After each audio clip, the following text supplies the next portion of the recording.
when I was 11 years old. Now, granted, that's been some time back.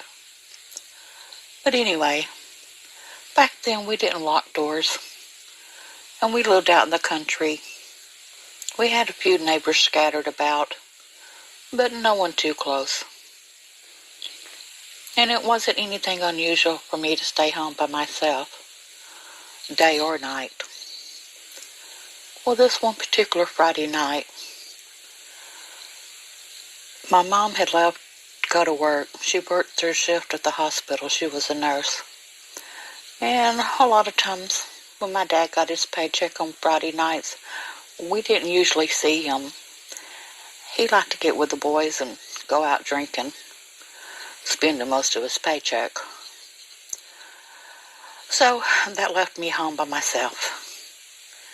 And I've been by myself for so many times. I never was a scaredy cat. It was getting late, so I decided to go to bed. I had laid in my bed maybe 15, 20 minutes, and I heard a car pull up in my driveway. It wasn't my dad's car. I knew how it sounded. And then I heard the front door open. A couple of men were talking. I didn't recognize their voice. We never had any company that late at night. I'm talking around 10:30, 11 o'clock. And then all of a sudden, they went quiet. Now, I had my bedroom door shut. So whether they noticed that at the end of the hall, I couldn't tell you. But then I heard steps coming down the hallway. It wasn't my dad.